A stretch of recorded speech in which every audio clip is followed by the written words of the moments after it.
ਤੁਹਾਨੂੰ ਸਾਰਿਆਂ ਨੂੰ ਮੇਰੀ ਔਰ ਮੇਰੇ ਪਰਿਵਾਰ ਵੱਲੋਂ ਸਬਤ ਦੇ ਦਿਨ ਦੀਆਂ ਬਹੁਤ-ਬਹੁਤ ਮੁਬਾਰਕਾਂ ਤੇ ਮੈਂ ਖੁਦਾ ਦਾ ਬਹੁਤ-ਬਹੁਤ ਧੰਨਵਾਦ ਕਰਦੀ ਹਾਂ ਕਿ ਉਸਨੇ ਮੈਨੂੰ ਆਪਣਾ ਕਲਾਮ ਸੁਣਾਉਣ ਲਈ ਚੁਣਿਆ ਤੇ ਇਸ ਕਾਬਿਲ ਬਣਾਇਆ ਕਿ ਮੈਂ ਤੁਹਾਡੇ ਸਾਰਿਆਂ ਦੇ ਸਾਹਮਣੇ ਖੜੀ ਹੋ ਸਕਾਂ। ਅੱਜ ਜਿਹੜਾ ਵਚਨ ਮੈਂ ਤੁਹਾਡੇ ਸਾਰਿਆਂ ਨਾਲ ਸਾਂਝਾ ਕਰਨਾ ਚਾਹਨੀ ਹਾਂ ਉਹ ਅੱਜ ਦੇ ਸਮੇਂ ਨੂੰ ਵੇਖਦੇ ਹੋਏ ਮੈਂ ਤੁਹਾਡੇ ਨਾਲ ਸਾਂਝਾ ਕਰ ਰਹੀ ਹਾਂ, ਜਿਸ ਦਾ ਵਿਸ਼ੇ ਹੈ ਮਸੀਹ ਦੀ ਆਮਦ ਤੇ ਉਹਦੇ ਆਉਣ ਦੀਆਂ ਨਿਸ਼ਾਨੀਆਂ। ਔਰ ਇਸ ਦੇ ਲਈ ਅਸੀਂ ਆਪਣੀ ਬਾਈਬਲ ਦੇ ਵਿੱਚੋਂ ਮਤੀ ਦੀ ਕਿਤਾਬ ਉਹਦਾ 24 ਅਧਿਆਇ ਪੜਾਂਗੇ। ਮਤੀ ਉਹਦਾ 24 ਅਧਿਆਇ ਤੀਸਰੀ ਆਇਤ ਤੋਂ ਲੈ ਕੇ 31 ਤੱਕ ਪੜਾਂਗੇ। ਪਵਿੱਤਰ ਸ਼ਾਸਤਰ ਬਾਈਬਲ ਦੇ ਵਿੱਚ ਲਿਖਿਆ ਹੈ ਕਿ ਮਸੀਹ ਦੇ ਆਉਣ ਤੋਂ ਪਹਿਲਾਂ ਬਹੁਤ ਕੁਝ ਹੋਣਾ ਬਾਕੀ ਹੈ। ਬਾਈਬਲ ਸਾਨੂੰ ਬਿਲਕੁਲ ਸਾਫ਼-ਸਾਫ਼ ਦੱਸ ਰਹੀ ਹੈ ਕਿ ਮਸੀਹ ਦੇ ਆਉਣ ਤੋਂ ਪਹਿਲਾਂ ਬਹੁਤ ਕੁਝ ਹੋਣਾ ਬਾਕੀ ਹੈ। ਅਜੇ ਤੇ ਕੁਝ ਵੀ ਨਹੀਂ ਹੋਇਆ। ਅਜੇ ਤੇ ਬਹੁਤ ਸਾਰੀਆਂ ਪਰੇਸ਼ਾਨੀਆਂ, ਬਹੁਤ ਸਾਰੀਆਂ ਮੁਸੀਬਤਾਂ ਆਉਣੀਆਂ ਬਾਕੀ ਨੇ। ਜਗ੍ਹਾ ਜਗ੍ਹਾ ਅਕਾਲ ਪੈਣਗੇ, ਲੜਾਈਆਂ ਹੋਣਗੀਆਂ, ਇੱਕ ਰਾਜ ਦੂਸਰੇ ਰਾਜ ਦੇ ਉੱਤੇ ਚੜਾਈ ਕਰੇਗਾ, ਬਹੁਤ ਜਗ੍ਹਾ ਦੇ ਉੱਤੇ ਭੂਚਾਲ ਆਉਣਗੇ, ਮਹਾਮਾਰੀਆਂ ਫੈਲਣਗੀਆਂ। ਜਿਸ ਤਰ੍ਹਾਂ ਕਿ ਅੱਜ ਤੁਸੀਂ ਦੇਖ ਰਹੇ ਹੋ ਕਿ ਕੋਰੋਨਾ ਮਹਾਮਾਰੀ ਸਾਡੇ ਪੂਰੀ ਦੁਨੀਆ ਦੇ ਵਿੱਚ ਫੈਲੀ ਹੋਈ ਹੈ। ਅਜੇ ਤੇ ਇਹ ਸ਼ੁਰੂਆਤ ਹੈ। ਅਜੇ ਤੇ ਬਹੁਤ ਸਾਰੀਆਂ ਇਸ ਤਰ੍ਹਾਂ ਦੀਆਂ ਬਿਮਾਰੀਆਂ ਹੋਣੀਆਂ ਬਾਕੀ ਨੇ, ਇਸ ਤਰ੍ਹਾਂ ਦੇ ਵਾਇਰਸ ਆਉਣੇ ਬਾਕੀ ਨੇ, ਪਰੇਸ਼ਾਨੀਆਂ ਹੋਣੀਆਂ ਬਾਕੀ ਨੇ ਕਿ ਜਿਨ੍ਹਾਂ ਦੇ ਬਾਰੇ ਅਸੀਂ ਕਦੀ ਸੋਚਿਆ ਵੀ ਨਹੀਂ ਹੋਵੇਗਾ। ਅਸਮਾਨ ਦੀਆਂ ਸਾਰੀਆਂ ਸ਼ਕਤੀਆਂ ਹਿਲਾਈਆਂ ਜਾਣਗੀਆਂ, ਉਦੋਂ ਮਸੀਹ ਦੀ ਆਮਦ ਹੋਵੇਗੀ। ਇਸ ਲਈ ਸਾਨੂੰ ਹਮੇਸ਼ਾ ਆਪਣੇ ਆਪ ਨੂੰ ਤਿਆਰ ਕਰਦੇ ਰਹਿਣਾ ਚਾਹੀਦਾ ਹੈ ਤੇ ਹਮੇਸ਼ਾ ਸਾਨੂੰ ਉਮੀਦ ਰੱਖਣੀ ਚਾਹੀਦੀ ਹੈ ਕਿ ਮਸੀਹ ਦਾ ਆਣਾ ਜਲਦ ਹੋਵੇਗਾ ਔਰ ਉਹ ਸਾਨੂੰ ਆਪਣੇ ਨਾਲ ਅਸਮਾਨ ਦੇ ਉੱਤੇ ਲੈ ਕੇ ਜਾਵੇਗਾ। ਜਦੋਂ ਕਿ ਸਾਰੀ ਦੁਨੀਆ ਇਸ ਵੇਲੇ ਮਹਾਮਾਰੀ ਕੋਰੋਨਾ ਦੀ ਚਪੇਟ ਵਿੱਚ ਹੈ ਤੇ ਸਾਰਿਆਂ ਨੂੰ ਇਹ ਡਰ ਹੈ ਕਿ ਸਾਡਾ ਕੀ ਹੋਵੇਗਾ, ਦੁਨੀਆ ਦਾ ਕੀ ਹੋਵੇਗਾ। ਸਾਨੂੰ ਇਹ ਨਹੀਂ ਸੋਚਣਾ ਚਾਹੀਦਾ ਕਿ ਸਾਰੀ ਦੁਨੀਆ ਦਾ ਕੀ ਹੋਵੇਗਾ, ਸਾਡਾ ਕੀ ਹੋਵੇਗਾ। ਇਸ ਸਮੇਂ ਸਾਰੇ ਡਰੇ ਹੋਏ ਨੇ ਕਿ ਕਿਤੇ ਇਹ ਬਿਮਾਰੀ ਮੈਨੂੰ ਨਾ ਲੱਗ ਜਾਵੇ, ਮੇਰੇ ਕਿਸੇ ਪਰਿਵਾਰ ਦੇ ਸਦੱਸਿਆਂ ਨੂੰ ਨਾ ਲੱਗ ਜਾਵੇ। ਅਜ਼ੀਜ਼ੋ, ਜੇ ਤੁਹਾਡਾ ਵਿਸ਼ਵਾਸ ਖੁਦਾ ਦੇ ਉੱਤੇ ਹੈ ਤੇ ਤੁਹਾਨੂੰ ਕੋਈ ਵੀ ਬਿਮਾਰੀ ਛੂ ਨਹੀਂ ਸਕਦੀ, ਕੋਈ ਵੀ ਤੁਹਾਡਾ ਬਾਲ ਬਾਂਕਾ ਨਹੀਂ ਕਰ ਸਕਦਾ। ਯਾਦ ਕਰੋ ਉਹ ਕਹਾਣੀ ਜਦੋਂ ਦਾਨੀਅਲ ਦੇ ਦੋਸਤਾਂ ਨੂੰ ਅੱਗ ਦੀ ਭੱਠੀ ਦੇ ਵਿੱਚ ਸੁੱਟਿਆ ਗਿਆ ਸੀ, ਪਰ ਉਹਨਾਂ ਦੇ ਵਿਸ਼ਵਾਸ ਖੁਦਾ ਦੇ ਉੱਤੇ ਸੀ ਕਿ ਉਹ ਉਹਨਾਂ ਨੂੰ ਅੱਗ ਦੀ ਭੱਠੀ ਦੇ ਵਿੱਚੋਂ ਬਾਹਰ ਕੱਢ ਕੇ ਲੈ ਆਵੇਗਾ। ਮਸੀਹ ਖੁਦ ਉਸ ਅੱਗ ਦੀ ਭੱਠੀ ਦੇ ਵਿੱਚ ਉਹਨਾਂ ਦੇ ਨਾਲ ਸੀ। ਕਿਹਾ ਜਾਂਦਾ ਹੈ ਕਿ ਉੱਥੇ 3 ਨਹੀਂ ਬਲਕਿ 4 ਜਣੇ ਸੀਗੇ।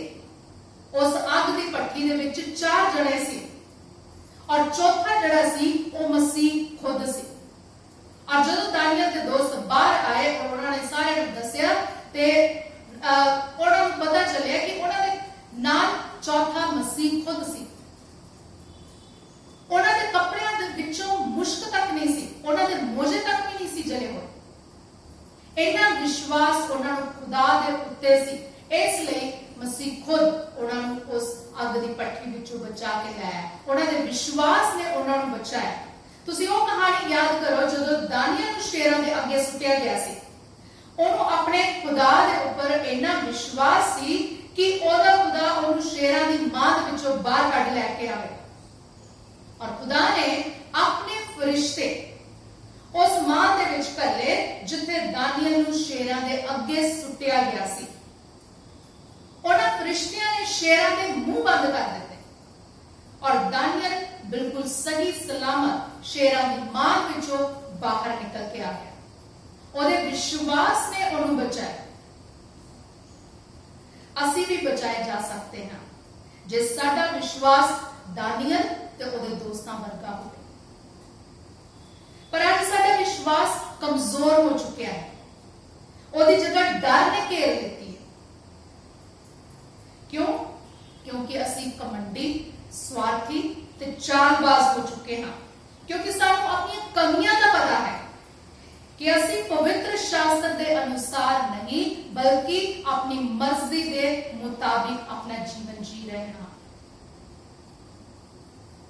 ਇਸ ਲਈ ਸਾਡੇ ਅੰਦਰ ਡਰ ਬੈਠ ਗਿਆ ਹੈ। कि खुदा सानू नहीं बचावेगा, क्योंकि पवित्र बाइबल दे विच लिखिया है कि खुदा घमंडियां, स्वार्थियां ते चालबाजां नूं पसंद नहीं करता। मेरे अजीजों, इस समय सानू अपनी सारियां गलतियां सुधारन लई दिता गया है। जे अज भी असी अपनी सारियां गलतियां सुधार लईए ते खुदा तो माफी मांग लईए ते मेरा विश्वास है कि कोई भी बीमारी आ जाए, कोई तूफान आ जाए, खुदा सानू जरूर बचावेगा। पवित्र वचन दे विच लिखिया है कि जदों तक सारियां निशानियां पूरियां नहीं हो जाएंगियां, उदों तक दुनिया का खात्मा नहीं होवेगा। पवित्र बाइबल खुद दस रही है कि जदों तक ये सारियां निशानियां पूरियां नहीं हो जाएंगियां, उदों तक दुनिया का खात्मा नहीं होवेगा। इसलिए सानू मसीह दे विच उम्मीद बनाए रखना चाहिए है और अपने आप नूं ओदे आउण लई तैयार करना चाहिए है। सानू हौसला नहीं हारना चाहिए, सानू हर हालात का डट के मुकाबला करना चाहिए है। सानू उम्मीद का दामन कभी भी नहीं छड्डना चाहिए, क्योंकि उम्मीद जिहड़ी है वो बुझदे हुए चिराग दे विच भी रोशनी पैदा कर दिंदी है और मरदे हुए इंसान दे विच जीण दी हिम्मत पैदा करती है। और उम्मीद ते ओ चिंगारी है कि जे इंसान ठान लवे ते वो तूफान दे नाल भी लड़ जाता है। इसलिए सानू उम्मीद रखनी चाहिए है और हिम्मत कदी नहीं हारनी चाहिए है। हुण मैं तुहानू मसीह दी आमद ते ओदी आउण दी निशानियां दसना चाहनी हां। मसीह जदों जैतून दे पहाड़ ते बैठा सी, ओदे शिगिर्दां ने यीशु नूं पुछया कि सानू दस कि ये सारियां गल्लां कदों होणगीਆਂ ते तेरे आउण ते दुनिया दा अंत होण दीयां की निशानियां होणगीਆਂ। यीशु ने उन्हां नूं जवाब दिता कि खबरदार कि कोई तुहानू गुमराह ना कर दे। खुदा ने उन्हां नूं चुनौती दी, उन्हां नूं चिताया, उन्हां नूं कहा कि कोई तुहानू गुमराह ना कर दे, क्योंकि बहुत जाने मेरे नाम ते आणगे और कहेंगे कि मैं मसीह हां और बहुत सारे लोगों नूं वो गुमराह करेंगे। तुसीं लड़ाइयां दीयां अफवाहां सुनोगे, पर घबरा ना जाना, क्योंकि इन्हां गल्लां दा होना जरूरी है, लेकिन उस वक्त दुनिया का अंत नहीं होगा, क्योंकि कौम ते सल्तनत चढ़ाई करेगी।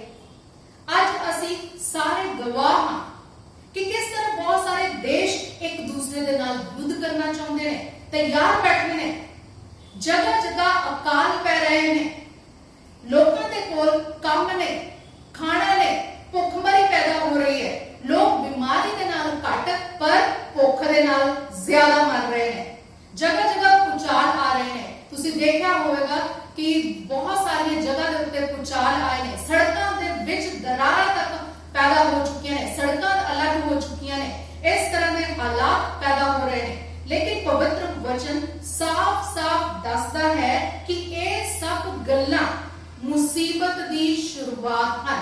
ਜਿਹੜੀਆਂ मुसीबतां हजे आउणियां ने, ਇਹ ਸਾਰੀਆਂ ਗੱਲਾਂ ਉਹਨਾਂ मुसीबतां दी शुरुआत है।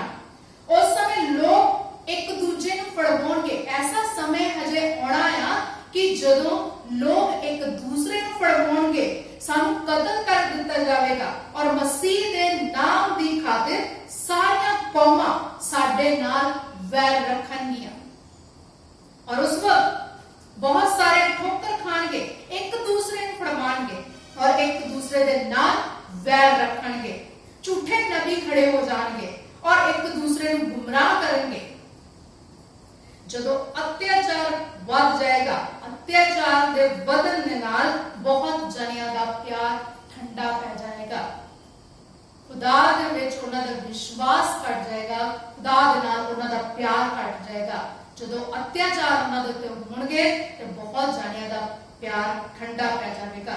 लोग डर के कारण अपना धर्म बदल लेंगे, अपनी पहचान को छुपा लेंगे, पर जो लोग आखिर तक बर्दाश्त करेंगे वही नजात पाउणगे।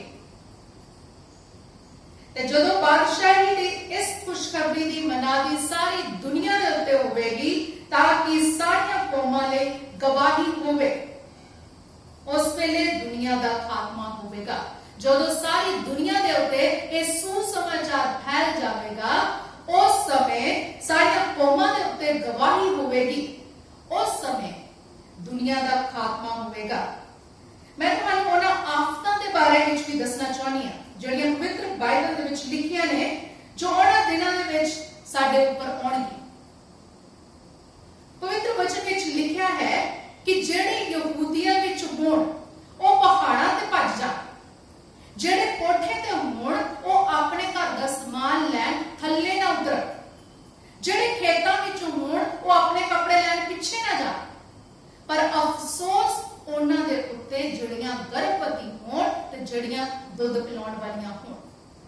ਇਸ ਲਈ ਸਾਰੇ ਦੁਆ ਕਰੋ ਕਿ ਸਰਦੀਆਂ ਦੇ ਵਿੱਚ ਜਾਂ ਸਬਤ ਦੇ ਦਿਨ ਤੁਹਾਨੂੰ ਭੱਜਣਾ ਨਾ ਪਵੇ, क्योंकि उस वक्त ऐसी बड़ी मुसीबत आवेगी ਜਿਹੜੀ दुनिया के शुरू ते ना अजे तक दुनिया ते आई होगी। बाइबल साफ साफ दस रही है कि उस वक्त ऐसी बड़ी मुसीबत आएगी ਜਿਹੜੀ दुनिया के शुरुआत ते नहीं और अजे तक दुनिया के उत्ते नहीं आई होगी। उस समय जे ਤੁਹਾਨੂੰ कोई कहे कि वेखो मसीह इत्थे है, मसीह उत्थे है, ते विश्वास न करना, क्योंकि उस वक्त झूठे नबी उठ खड़े होंगे और बड़े बड़े निशान और अजीब चमत्कार करके दिखाएंगे, और अगर मुमकिन होया ते वो चुने होया नूं भी गुमराह कर देंगे। इसलिए मसीह ने कहा है कि मैं तुहानूं पहला तो ही कह रहा हां, मसीह ने खुद कहा है कि मैं तुहानूं पहला तो ही कह रहा हां कि अगर वो तुहानूं कहे कि वेखो जंगल दे विच है, वेखो वो कोठरी विच है, ते उन्हां दा यकीन ना करना, क्योंकि जिस तरह बिजली पूरब तो निकल के पश्चिम तक दिखाई देती है, उसी तरह ही इब्ने आदम दा आना होवेगा, मनुष्य दे पुत्र दा उसी तरह आना होवेगा।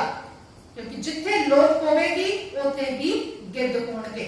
और फौरन इन्हां दिनां दियां मुसीबतां तो बाद सूरज काला हो जाएगा और चंद्रमा भी अपनी रोशनी नहीं देगा, और आसमान तो तारे डिगणगे और आसमान दी सारी शक्तियां हिलाईयां जाणगियां, और उस वक्त मसीह दा चिन्ह आसमान ते दिखाई देगा, और उस वक्त जमीन दी सारियां कौमां छाती पिटणगियां और मसीह नूं वड्डी कुदरत ते जलाल दे नाल आसमान दे बादलां दे उत्ते आउंदे वेखणगियां, और वो तुरही दी तेज आवाज दे नाल अपने फरिश्तियां नूं भेजेगा, और वो अपने चुने होयां नूं चारों तरफां तो आसमान दे इस किनारे तो लेके उस किनारे तक जमा करेगा, उन्हां नूं सारियां नूं इकट्ठा करेगा। पर सवाल यह है कि असी उहदे चुने हुए हां, ते जे असी उहदे चुने हुए हां ते साडे अंदर एक खौफ क्यों है? अजीजो, खुदा दे लई अपने दिलां दे विच प्यार और विश्वास नूं मजबूत करो, ताकि असी उन्हां लोकां विचों होई जिन्हां नूं खुदा आखिरी समय दे विच इकट्ठा करेगा। कि असी उस समय ले तैयार हां? सोचो कि असी उस समय ले तैयार हां? खुदा को दुआ करो कि ओदे आउण लई ओ सानू तैयार करे, सानू हिम्मत दे, ईमान दे, ताकि असी सारे नाश ना होवे बल्कि बचाए जाए। खुदा सानू सारे नू आशीष और बरकत देवे। आमीन।